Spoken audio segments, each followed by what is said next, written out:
नमस्कार, आप देख रहे हैं ऑन द स्पॉट 24।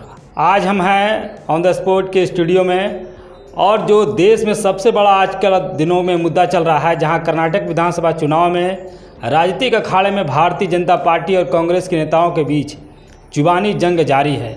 लेकिन इस बीच जुबानी जंग जारी के दौरान जो है बजरंगबली का नाम जो है खासे सुर्खियों में है और एक मुद्दा को लेकर के जो है लगातार चर्चाएं हो रही है।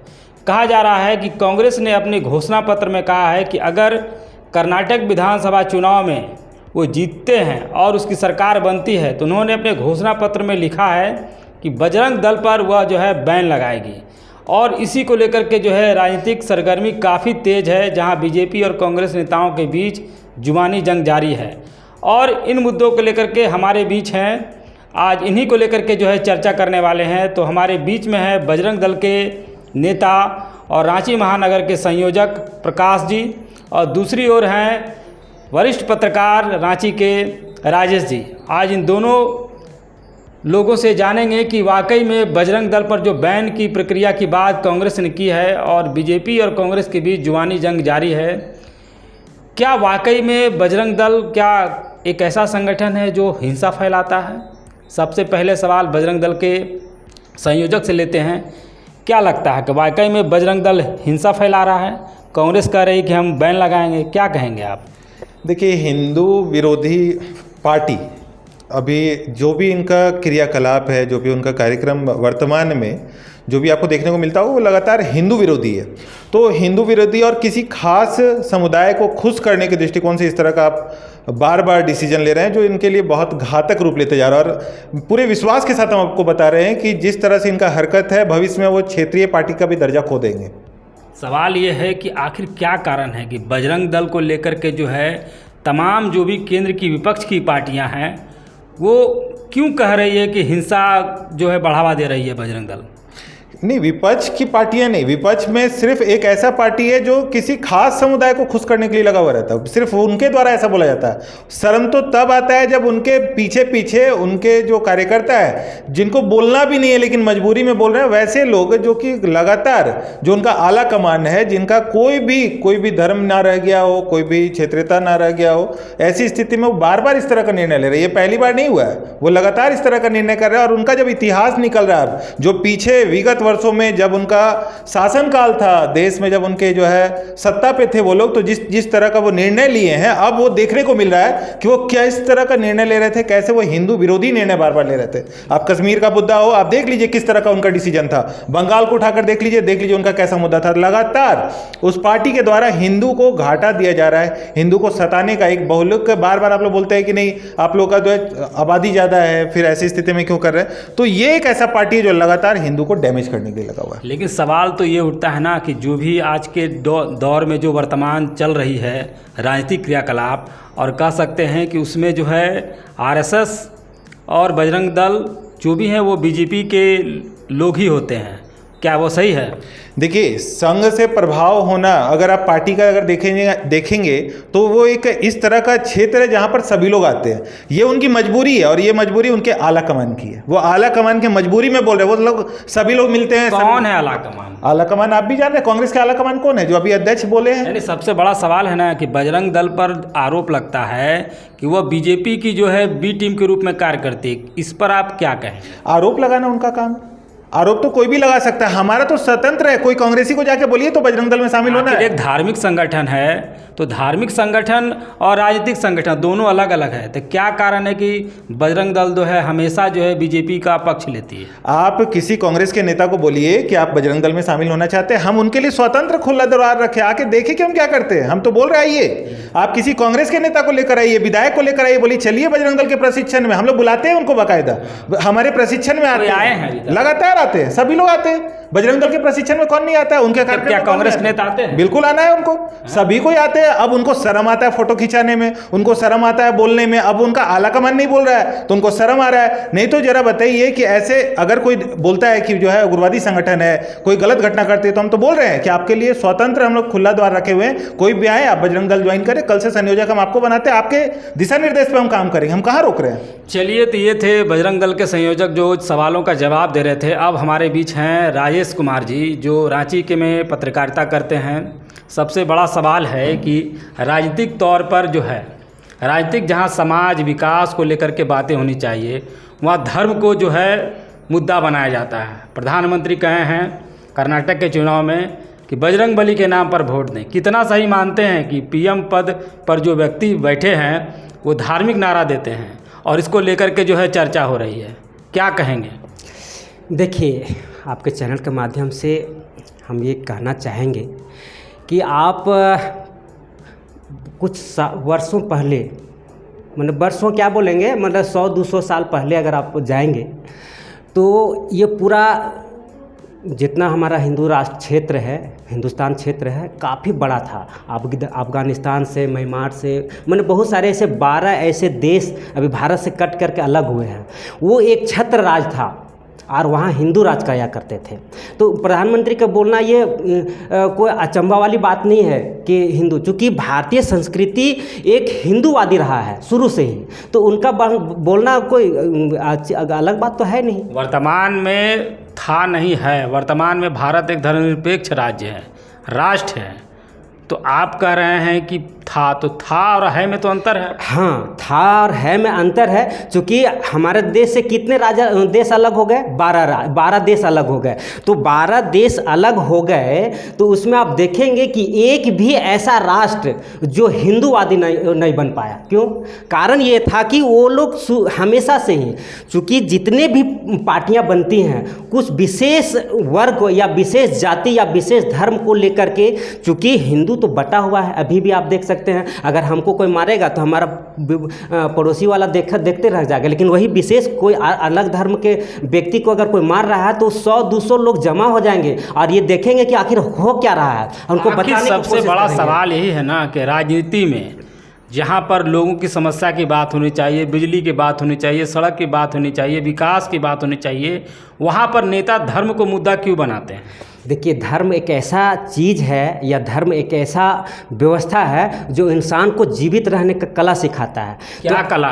देखिए, अच्छा एक बात बताइए कि को भी हम एक विशेष जाति का नाम ले रहे हैं, जैसे मुसलमान को आप एक बार कह दीजिए कि विश्व का कल्याण हो, प्राणियों में सद्भावना हो, कभी भी लगाते हुए आप सुने हैं? लेकिन हमारा सनातन हिंदू धर्म लगाता है विश्व का कल्याण हो, लोगों में सद्भावना हो। तो ऐसी मानसिकता वाले व्यक्ति ही तो बोल सकते हैं ना, वो तो अलग पार्टी नहीं बोलेंगे। तो धर्म जब धर्म बचेगा तभी इंसान बच पाएगा, क्योंकि धर्म नहीं रहेगा, क्योंकि धर्म जीने के लिए और उनकी संस्कृतियों को पालन करने के लिए सिखाता है। तो अगर धर्म जीवित नहीं रहेगा तो इंसान जीवित कहाँ रहेगा? और जब अगर धर्म खत्म हो जाएगा तो उसके अंदर व्यभिचारी बढ़ जाएगा, उसको समझ में नहीं आगे कि कौन पिता है, कौन माँ है, कौन बहन है। उसको तो धर्म ही बताता है कि तुम्हारा पिता है, ये तुम्हारी माँ है, ये तुम्हारी बहन है, ये तुम्हारा पड़ोसन है, ये सिखाता है धर्म। अगर ये धर्म खत्म हो जाएगा तो किसी को पहचानेगा ही नहीं। आप मुसलमानों में देख लीजिए, अपने फूआ के बेटी से शादी कर लेंगे, उसका इतना नज़दीक, खाली वो लोग जैसे होते हैं जो दूध पिलाता है उसकी अपनी बहन, उसके साथ शादी कर लेते हैं। हमारे संस्कृति में तो ऐसी है नहीं। हम कितनी दूर दक्षिण भारत का नाम सुने हैं ना? दक्षिण भारत में जो है अभी भी जो है रिलेशन में शादियां होती है। देखिए, दक्षिण भारत हमारे, चूँकि ये दक्षिण तो हिंदू धर्म है, लेकिन देखिए उस समय का संस्कृति और अभी का संस्कृति में अलग है। पश्चिमी सभ्यता की संस्कृति के लोग हाफ कपड़ा पहन करके घूमना चालू कर दिए, देखा देखी कर ले चल रहे हैं, लेकिन वो वास्तविक धर्म नहीं है। लोग धर्म को दूसरे नज़रिए से देख रहे हैं। चूँकि विदेशी में आप खुला घूम रहे हैं तो वहाँ के लिए, चूँकि अब तो डेवलप हो रहा है, लोग अपने आप को डेवलप समझ रहे हैं, विकसित समझ रहे हैं, तो वो सोच रहे हैं कि अब जो वो कर रहा है वो विकसित है, वो डेवलप है, तो हम भी कोशिश करें करने के लिए। तो उस हिसाब से धर्म को नष्ट कर रहे हैं और अपनी जो संस्कृति वो नष्ट कर रहे हैं। देखा देखी करने से धर्म थोड़ी ना बदलेगा, लेकिन अगर आप बदल रहे हैं तो उनकी मानसिकता, और वही कारण है कि धर्म बर्बाद हो रहा है, धर्म खत्म हो रहा है, लोग मानने वाले खत्म हो रहे हैं। इससे बचेगा धर्म बचेगा जब हम अपने संस्कृति सभ्यता को समझेंगे, पढ़ेंगे, उसको उपयोग में लाएंगे, दैनिक जीवन क्रिया में उसको हम समाहित करेंगे, तभी धर्म बच पाएगा। अन्यथा जैसे चल रहा है वैसे हमारे आने वाले समय में एक धर्म का नाम लेने वाले और एक दूसरे को लड़ने वाले ही सिर्फ बचेंगे, धर्म का नाम लेने वाले नहीं बच पाएंगे। तो क्या मतलब राजनीति में धर्म का प्रयोग जरूरी है? नहीं, देखिए राजनीतिक एक अलग पैटर्न है और राजनीतिक एक अलग विभाग है। सवाल तो यही है ना कि राजनीति में जिस प्रकार से बीजेपी के नेता हो या कांग्रेस के नेता हो, ऐसा नहीं है कि हमने पार्टियां जो है धर्म की राजनीति नहीं करती है। हर पार्टी धर्म का राजनीति करती है और यही कारण है कि धर्म मुद्दा बन जाता है और समाज के जो मुद्दे वो छूट जाते हैं। तो आप पत्रकार हैं, समाज में जो आप मुद्दों को जो तलाशते हैं, मुद्दों को जो आप बात माने लोगों के सामने रखते हैं, तो ये जो मुद्दा छूट रहे हैं और धर्म हावी हो रहा है, तो क्या इसका कितना नुकसान है? देखिए, धर्म से कोई नुकसान होता नहीं है। सबसे पहली बात आपको भी समझना चाहिए कि धर्म से कभी ज़िंदगी में कोई नुकसान नहीं हुआ, अगर वास्तविकता अगर उसका पालन किया जाए। क्योंकि कोई ऐसा पार्टी है, आप अभी आपने भी बताया कि हर एक पार्टी धर्म को मुद्दा के आधार पर लड़ लेता है और हर धर्म को आगे रख करके करता है। चूँकि हिंदुस्तान हिंदुस्तानियों की जगह है, क्योंकि यहाँ रहने वाले सभ्यता, संस्कृति और सनातन धर्म को पूजने वाले, इसलिए धर्म तो हावी होगा ही। क्योंकि हमारे यहाँ सबसे पहले धर्म की स्थापना की जाती है, तभी पार्टियां उसके बल पे चुनाव लड़ते हैं, तो स्वाभाविक है। ये घातक नहीं है? नहीं, घातक नहीं है। धर्म का प्रचार करना या धर्म को लेकर के आगे बढ़ना घातक नहीं है। अब रही बात विकास का, आप बात कर रहे हैं, शिक्षा का बात कर रहे हैं, अधिकार की बात कर रहे हैं, तो उसमें संविधान में हमारा, तो हम लोग तो संविधान को मानते ही हैं, तो उस समय इसमें संविधान है और संविधान में अधिकार पूरा दिया हुआ है। हमको बोलने, चालने, खेलने, कूदने, खाने पीने का सारा विधि व्यवस्था हमारे संविधान में है, तो संविधान से चलेगा। धर्म घातक नहीं पड़ेगा, क्योंकि धर्म आप हमारे संविधान के पहला पन्ना पर देखेंगे तो राम, सीता, हनुमान का चित्र बना हुआ है, तो हमारा संविधान ही धर्म के आधार पे बना हुआ है, तो उसमें धर्म घातक होगा कैसे? आगे जो धर्म निरपेक्षता लिखा हुआ है, पंथ निरपेक्षता लिखा हुआ है, समाजवादी लिखा हुआ है, ये सभी पर मतलब जो है लोग बात नहीं करते हैं। अच्छा, एक बात बताइए, धर्म निरपेक्षता कब लागू हुआ, कब बना? 1974, जब इंदिरा जी के द्वारा किया गया। उससे पहले धर्म निरपेक्ष था? पंथ निरपेक्ष था नहीं। पंथ अलग चीज है, आप पंथ और धर्म को एक साथ आप नहीं जोड़ सकते हैं। पंथ अलग चीज है और धर्म अलग चीज है। धर्म है जीवन को जीने का कला आपको, और पंथ में दिनचर्या है, आप पालन कर सकते हैं उसको। आपके दिनचर्या तो चेंज हो सकता है, आप सुबह लेटिंग किए और शाम को लेटिंग किए, बीच में भी लगेगा कर सकते हैं, लेकिन धर्म में जो संस्कृति जो है हमारा, उसको आप नहीं चेंज कर सकते। चलिए राजेश जी जो कह रहे हैं कि धर्म जो है राजनीति में जरूरी है, अब जो हमारे दूसरे मेहमान हैं प्रकाश रंजन जी, आपसे सवाल है कि जब जब चुनाव आता है तब तक बजरंग दल, आरएसएस, बीएचपी का नाम क्यों आता है? देखिए, चुनावी मुद्दा है, उनके पास मुद्दा का अभाव होते जा रहा है। जैसा आप पूछ रहे थे बार बार कि जो है राजनीतिक पार्टी के लिए धार्मिक आरक्षण लेना या उसके पीछे विशेष रूप से उस तरह से कार्य करना कितना कारगर हो सकता है, तो उनके पास मुद्दा बहुत सारा हो सकता है, लेकिन उस मुद्दा को शामिल ना करके वो एक समुदाय को विशेष लाभ पहुँचाना चाहते हैं और उनको लगता है ऐसा करके वो जीत जाएंगे, इसलिए ऐसा कर रहा है। लेकिन सबसे बड़ा सवाल है कि क्या राजनीतिक मुद्दा में जो धार्मिक संगठन है उसका एक पार्टी उपयोग क्यों करता है? आप लोग किसी का मोहरा क्यों बन जाते हैं? देखिए, कोई भी प्रयोग कर सकता है, डिपेंड करता है कि वो प्रथा कैसे चलता आ रहा है, डिपेंड करता है कि वो सोच क्या रहा है। इसमें ऐसा कहीं भी नहीं हो सकता है कि कोई कर रहा है, हम तो बोल रहे हैं सबको हम स्वतंत्र क्यों हैं, आप लोग भी कर सकते हैं, ज्वाइन कर सकते हैं। अगर ऐसा नहीं होता तो आप सोचिए कि कोई बीजेपी का व्यक्ति कांग्रेस में नहीं जाता है क्या, लेकिन कांग्रेस का व्यक्ति बीजेपी में नहीं आता है क्या? सभी लोग आते जाते हैं, वो उनका राजनीतिक विषय है, हमारा विषय उनसे अलग है। जो आज बीजेपी के मंत्री हैं क्या कभी कांग्रेस के नहीं रहे हैं? जो आज कांग्रेस में है क्या वो कभी बीजेपी के नहीं थे? तो क्या उनके पास उस समय दिमाग नहीं था, उस समय बचपन में थे? मतलब क्या उनके साथ परिवर्तन आया कि इतना सारा चेंजेस आ गया? जब वो बीजेपी में थे उनको बजरंग दल अच्छा लग रहा था, आज वो अगर कांग्रेस में आया तो उनको बजरंग दल खराब लग रहा है। वो खुद बताए कि उनमें क्या परिवर्तन आया। बजरंग दल तो जब से बना तब से वैसे ही है, वो उनको बताने का विषय है, मेरा बताने का विषय नहीं है। क्या है बजरंग दल? बजरंग दल का जो रचना है वो अपने संस्कार को लेकर है, अपनी रक्षा को लेकर के है। हम अपने संस्कार और अपने रक्षा को लेकर बात करते हैं। ठीक बात बताइए, आप सोच कर देखिए, पूरे हिंदुस्तान में अगर हम पूरी दुनिया की बात करें, पूरी दुनिया की, तो पूरी दुनिया में अगर हम राम जन्मभूमि की बात कर रहे हैं, कोई अमेरिका का आदमी उसका राम जी का जो है ना उसका आस्था का केंद्र कहाँ होगा? हिंदुस्तान ही तो होगा, कि दूसरा देश भी हो सकता है। बाकी लोगों के लिए बहुत सारा कंट्री है, लेकिन हिंदू के लिए आप सोचिए कौन सा कंट्री है?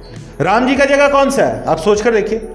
बहुत सारा विषय है, उसको और बढ़ावा देना चाहिए, सब लोग को मिलकर आगे आना चाहिए। सिर्फ बजरंग दल का जिम्मेवारी नहीं है, विश्व हिंदू परिषद का जिम्मेवारी नहीं है, बल्कि कांग्रेस को तो और उसके साथ आ जाना चाहिए कि भाई आपके वजह से कल को अयोध्या में राम मंदिर बन रहा है तो वहां पे बहुत सारे टूरिस्ट आएंगे, देश का विकास होगा, वहां का जो आर्थिक स्थिति सुधरेगा, तो उनको आगे आना चाहिए। लेकिन उनको पब्लिक से कोई मतलब ही नहीं है, वो तो लड़ाने की राजनीति करते हैं। लेकिन बदनामी तो आपका हो रहा है ना, आपकी संगठन का हो रहा है। दो राजनीतिक पार्टियां अपने फायदे के लिए संगठन का नाम ले रही है। एक ले रही है कि भाई बजरंग दल पर बैन लगना चाहिए, दूसरा कह रही है कि बजरंग दल पर बैन नहीं लगना चाहिए। तो इस दोनों की लड़ाई में नुकसान बजरंग दल का हो रहा है, लेकिन फ़ायदा तो दोनों का हो रहा है। देखिए एक बात आपको बता रहे हैं, जैसे आप फिल्म देखते होंगे उसमें बहुत सारा कैरेक्टर रहता है, लेकिन उसका मेन कैरेक्टर हीरो होता है। तो अगर कांग्रेस को पता है कि बजरंग दल हीरो है तो अच्छी बात है, अगर बीजेपी को पता है बजरंग दल हीरो है तो अच्छी बात है, इसमें कोई खराबी नहीं। मेन कैरेक्टर अगर हमको समझ रहा है, इसका मतलब हम कुछ कर रहे हैं। तो क्या कर रहे हैं? दंगा फैला रहे हैं? अभी तक तो नहीं फैला है, अभी तक तो नहीं फैला। हम तो देखना चाह रहे हैं कि अभी जो समाज में जितने भी तरह के लोग हैं उनको पता ही नहीं कि बजरंग दल क्या कर रही है। ये बताइए कि अभी जो बिहार में जो सांप्रदायिक घटना घटी, उसमें जो आपका बिहार शरीफ है वहाँ पर नाम आया कि बजरंग दल के कार्यकर्ताओं के द्वारा हिंसा भड़काई गई, और कुछ रिपोर्ट आए हैं, कुछ नेता भी गिरफ्तार किए हैं बिहार पुलिस के द्वारा। तो ये जो इनपुट आया, ये जो मामला आया, तो इस पर आप क्या कहेंगे? देखिए शेर के पिंजरा में घुस जाइए और शेर को खुजला के भागने का कोशिश करके देखिए, आपको समझ में आ जाए कि शेर चुप रहता है कि खाता है आपको। आप बार बार खुजली करके भाग रहे हैं, जैसे हम बजरंग दल वाले बैठे हुए थे, अब कर्नाटक चुनाव आ रहा है, हमको कोई मतलब है क्या? कोई मतलब नहीं है। आप खुजली करके भागना चाह रहे हैं तो खुजली करके भागने नहीं देंगे। ये शेर वाला संगठन है। कौन खुजली कर रहा है? वही कांग्रेस, कांग्रेस कर रहा है खुजली। अभी देखिए यहाँ का भी एगो नेता है, बीजेपी भी वो जो चोर, एगो यहाँ का भी चोर मंत्री है। आप आज स्पष्ट कीजिए कि क्या आप भारतीय जनता पार्टी के बी टीम हैं? मेरा कोई टीम नहीं। जो लोग भी हमको पसंद करते हैं वो अच्छा, एक कार्यकर्ता को तो कोई पसंद कर सकता है ना। एक संगठन, एक समाज, एक धार्मिक संगठन अगर है या कोई काम करने वाला, उसको कोई पसंद कर सकता है, उसको बांटा कैसे जा सकता है? अगर आप कुछ कर रहे हैं, अभी आपको पूछा जाए कि अच्छा आप कौन पार्टी का पत्रकारिता करते हैं, तो क्या जवाब दीजिएगा आप तो काम कर रहे हैं। अभी पत्रकारिता भी आजकल जो देखिए, जो स्पष्ट है, दर्शकों को सीधे बताते हैं कि वर्तमान समय में कोई भी ऐसा व्यक्ति नहीं है जिनका गुण और दोष ना हो, और पत्रकारिता भी आज के डेट में जो है पक्ष विपक्ष का कार्य कर रही है। इसमें बोलने में कोई दो राय नहीं है, लेकिन बहुत से लोग हैं जो आज भी निष्पक्ष पत्रकारिता करते हैं। मतलब इसका तो ये नहीं होगा कि मतलब जो कोई किसी का उपयोग कर ले।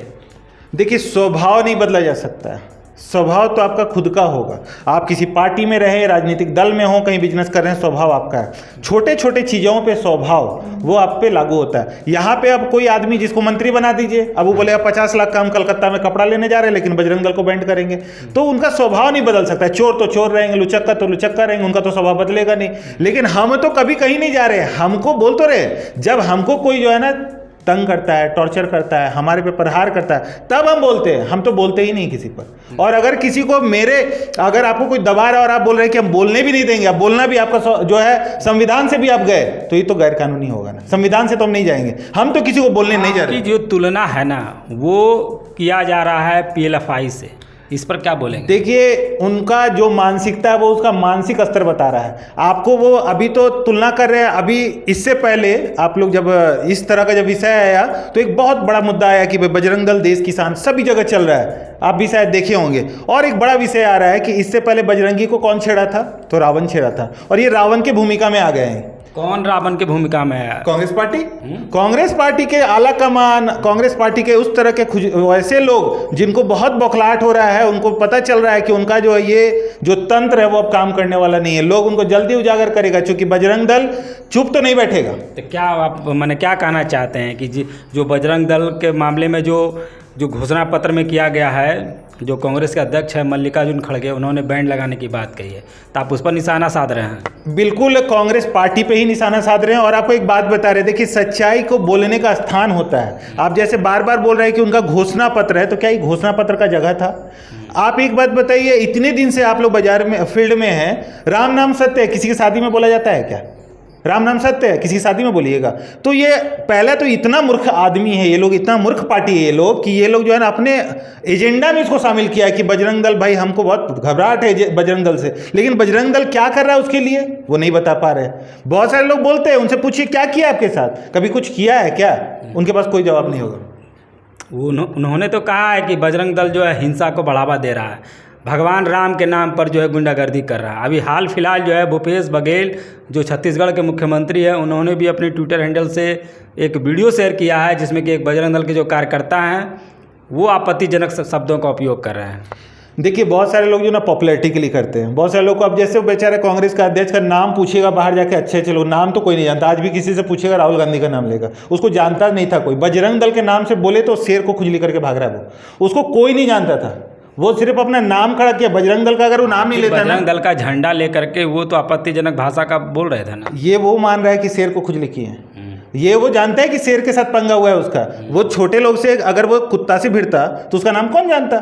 शेर से भिड़ गया है कि उसको सब लोग जाने, नहीं तो अध्यक्ष का नाम नहीं। हम आपको गारंटी बता रहे हैं और आपको चैलेंज देते हैं कि आप रोड पे जाकर अध्यक्ष का नाम पूछे, पत्रकार बंधु लोग से भी पूछ लीजिएगा, अध्यक्ष का नाम नहीं जानते। तो उनका पॉपुलैरिटी बढ़ रहा है, चलिए ठीक है, और कुछ नहीं, उनमें कोई दम नहीं है। उनके ना कार्यशैली में दम है ना उनके इसमें दम है। हाँ, वो पार्टी अब हिंदू विरोधी हरकत कर रही है, लगातार कर रही है, चूंकि उनके कार्यकर्ता भी तो हैं, उनके भी घर के लोग होंगे ना जो बजरंग दल में जुड़े हुए होंगे। ऐसा थोड़े कि कांग्रेस वाले लोग रामनवमी में नहीं निकलते हैं, एकदम निकलते हैं। आप यहाँ पे निकलिएगा, झंडा देखिए, सबसे ज़्यादा वही बुलंद किए हुए रहते हैं। तो वो कौन से पार्टी के हैं? तो वो सभी लोग रहते हैं। लेकिन अब उनके आला कमान के पास अगर हम तो बोलेंगे भाई, हम उनका निमंत्रण दे सकते हैं कि भाई कांके में अच्छा व्यवस्था है, कांके में बहुत अच्छा व्यवस्था है, वो आके अपना इलाज। बजरंग दल के संयोजक जो सवालों के जवाब दे रहे थे, अब हमारे बीच एक और मेहमान है, उनसे भी जो है सवाल जवाब लिया जा रहा था। राजेश जी, ये बताइए कि जो राजनीति का परिदृश्य है वर्तमान समय में, क्या लग रहा है, जहां देश को मोदी जी कह रहे हैं कि हम ट्रिलियन में जो अर्थव्यवस्था को लेके जाएंगे, बड़ी बड़ी बातें कर रहे हैं, लेकिन जब चुनाव आता है तो सभी मुद्दा गायब हो जाता है। दो ही मुद्दा नज़र आता है, जय श्री राम। क्या वाकई में जय श्री राम इस बार हो पाएगा बीजेपी के लिए? देखिए, आप बहुत अच्छा क्वेश्चन पूछे हैं कि सारे जब चुनाव होते हैं बहुत सारे मुद्दे लोग लेकर के आते हैं, लेकिन लास्ट में जय श्री राम का नारा ही लगता है। क्योंकि जय श्री राम कहना ही इतना बड़ा बात हो जाता है जिससे सब बेड़ा पार हो जाने के लिए, चूँकि वो बेड़ा पार करने वाले हैं, तारनहार करने वाले हैं। तो कहीं घूमिए, चूँकि दिन भर अगर चिड़िया बाहर दौड़ती है, थकती हारती फिरती है, सारा कुछ करती है, लेकिन शाम होता है तो वो अपना घोंसला में ही आता है। तो यही बात है, आप कितनों कूदिए फांदिए, कुछ करिए, कितनों विकास का आप गंगा बहा लीजिए, लेकिन लास्ट में तो तारनहार के पास ही आना होगा। तो माना जाए कि मतलब कुछ भी हो जाए, हर प्रकार के विकास का बारे में जो है बोल दिया जाए, लेकिन जब जब चुनाव की बारी आएगी, जनता से वोट लेने की बारी आएगी, तब धर्म ही हावी रहेगा।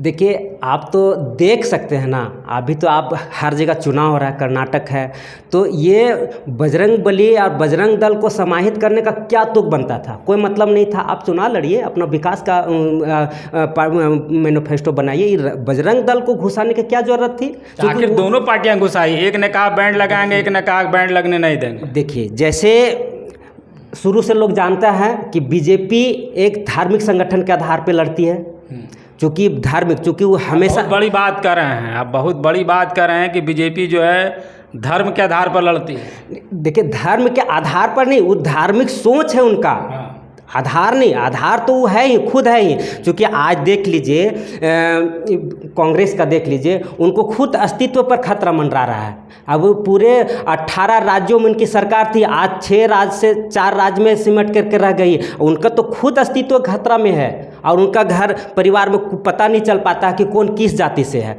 कौन पंडित है कि ईसाई है कि मुस्लिम है कि हिंदू है। आप पता लगा के देख लीजिए, आपको स्पष्ट कहीं जाति धर्म नहीं पता लगा। लेकिन वास्तविक में जीवन जीने के लिए हमें एक अस्तित्व की आवश्यकता होती है, और वो अस्तित्व जो है वो हमें संस्कृति और सभ्यता और धर्म से सीखने को मिलता है। तो पार्टियां तो अपने फायदे और घाटे के अनुसार मैनिफेस्टो बनाती है। अब किससे उसको फायदा हो रहा है और किसको आधार बना रहे हो, तो अपने व्यवस्था के अनुसार सोचते हैं। लेकिन जो हम सोचते हैं और हम देखते हैं, हम कहते हैं, हम करते हैं, उसको अपने ऊपर लेना चाहिए, दूसरे को ना। वो दूसरा क्या कर रहा है उससे हमको क्या लेना देना। तो सवाल अंतिम में यही है कि क्या राजनीतिक में धर्म जो है कब तक चलेगा? कब जो है राजनेता जो है सामाजिक मुद्दों को उठाएंगे? देखिए, कब तक चलेगा ये बात तो बड़ा अलग मैटर है, लेकिन क्या है कि जब तक वोटर जागरूक नहीं होंगे इस तरीके से ही चलता रहेगा। आप हम वोटर हैं तो हम समझेंगे कि हमें वोट देने से हमें किसको फ़ायदा होने वाला है या हमको फ़ायदा होने वाला है, कैसे फ़ायदा होगा, वो अगर ये सोचने डिसाइड करने लगेंगे तभी ये धर्म और ये जाति या अन्य जितनी व्यवस्थाएं बनी हुई हैं वो उस पर निर्भर करेगा। चलिए, राजेश जी जो बता रहे थे कि धर्म एक संवेदनशील मुद्दा है और जब तक जो है राजनेता इस चीज़ों को उठाते रहेंगे तो धर्म जो है राजनीति में एक प्रकार से कहें तो चीनी का मिश्रण के समान हो गया है। कोई भी नेता बिना धर्म की बात किए हुए चुनाव में ना तो जाते हैं और जब जब कार्य के आधार पर वोट मांगने की बारी आती है तब तक जो है उसको धर्म को ही हावी कर दिया जाता है। अंतिम सवाल सर आपसे है, बजरंग दल को लेकर के पूरे देश में चर्चा हो रही है और अब चुनावी मुद्दे में बजरंग दल जो है मुख्य रूप से जो है आ गया है। क्या वाकई में ऐसा आपको लगता है कि आप जिस संगठन से जुड़े हुए हैं वो संगठन वाकई में देश में एक खतरा है? कोई भी पढ़ा लिखा इंसान, सामाजिक सिविलियन व्यक्ति कोई ऐसा बात ना पूछ सकता है ना बोल सकता है। जिस संगठन में हम जुड़े हुए हैं, क्या ऐसा हो सकता है कि कोई संगठन बुरा हो और उसमें हम जुड़े हुए हो? ऐसा तो कोई बुद्धिजीवी वंश का लोग तो नहीं करता है, कोई भी नहीं करता। हम क्या, कोई भी नहीं। तो ये तो सवाल का विषय नहीं है। अगर आपको हम बोलते कि आप ऐसा क्यों कर रहे हैं, आपको जानकारी नहीं था, कोई चीज़ आ गया तो एक अलग बात है, लेकिन अगर कोई बुद्धिजीवी है तो वहीं जुड़ता है जहाँ के बारे में उसको जानकारी होता है। तो क्या इस बार चुनाव में जो है, जो कर्नाटक विधानसभा चुनाव है, कुछ दिनों बाद मध्य प्रदेश का चुनाव होगा, राजस्थान का चुनाव होगा, देश में तो लगातार चुनाव ही होते रहते हैं, तो क्या वाकई में बजरंग दल एक मुद्दा बनेगा? देखिए, 20 साल 25 साल के अंतराल में जो इनका जो अभी का जो सेशन चल रहा है, जिस तरह से उनका राजनीति का सिस्टम चल रहा है, कांग्रेस पार्टी का खासकर, उसकी स्थिति की वजह से आज उनका अस्तित्व समाप्ति की ओर है। और जिस तरह का हरकत अब वो करना शुरू किए हैं, बोल तो रहे हैं आपको कि वो अब नगर निगम में आ जाएंगे, उनका क्षेत्रीयता भी जाने वाला है, वो राज्य स्तर पर भी नहीं रह जाएंगे थोड़े दिन के बाद। इसलिए अभी भी उनको कोई ज्ञान दे, बजरंग बली के शरण में जाएँ, बजरंग बली से आशीर्वाद ले, उनको ज्ञान प्राप्त होगा। तो आप तो यही कह रहे हैं कि पीएम मोदी जो है बजरंग बली का नाम लेकर के वोट मांग रहे हैं, तो अब कांग्रेस भी बजरंगे बली का नाम लेकर के वोट मांगे। आशीर्वाद तो सबको मिलने के लिए खुला हुआ है, आप भी लीजिए, वो भी लेंगे। आशीर्वाद के लिए तो रोक है नहीं। मान लेते कहीं भंडारा लगा हुआ है तो रोक थोड़े है, आप भी आपका संगठन क्या आशीर्वाद देगा? बिल्कुल देंगे। आइए, हम तो स्वतंत्र बोल रहे हैं, उनको भी, बाहर वाले लोग भी हैं जो बहुत सारा कूद के जो है ना, बजरंग बली में उनके गुण आने लगा है, कूदने लगे हैं, लग रहा है उनमें आग लगा है। बजरंग एकदम देखिए उनका जो अभी गतिविधि एकदम हनुमान जी जैसा होने लगा है। सिर्फ दिमाग नहीं आ पाया है, दिमाग लेने के लिए हम लोग पास आना पड़ा है। बाकी तो गुण आ गया, कूद रहे हैं वो लोग, बस दिमाग की कमी है। चलिए, तो ये थे दोनों मेहमान जो कर्नाटक चुनाव में जो बजरंग दल को लेकर के जो विवाद चल रहा है और दोनों पार्टियों के द्वारा जो है बजरंग दल को लेकर के जो है बयान दिया जा रहा है। अब जो भी घटनाक्रम घट रही है, अब आने वाले समय में कर्नाटक विधानसभा चुनाव की जो वोटिंग होती है उसमें क्या वाकई में बजरंग बली के नाम पर वोट पड़ता है या कांग्रेस के द्वारा जो घोषणा पत्र जारी किया गया है उसके नाम पर वोट पड़ता है। आप देख रहे हैं ऑन द स्पॉट 24। आप इस प्रकार की खबरों को देखने के लिए ऑन द स्पॉट 24 को लाइक करें, शेयर करें, सब्सक्राइब करें। धन्यवाद।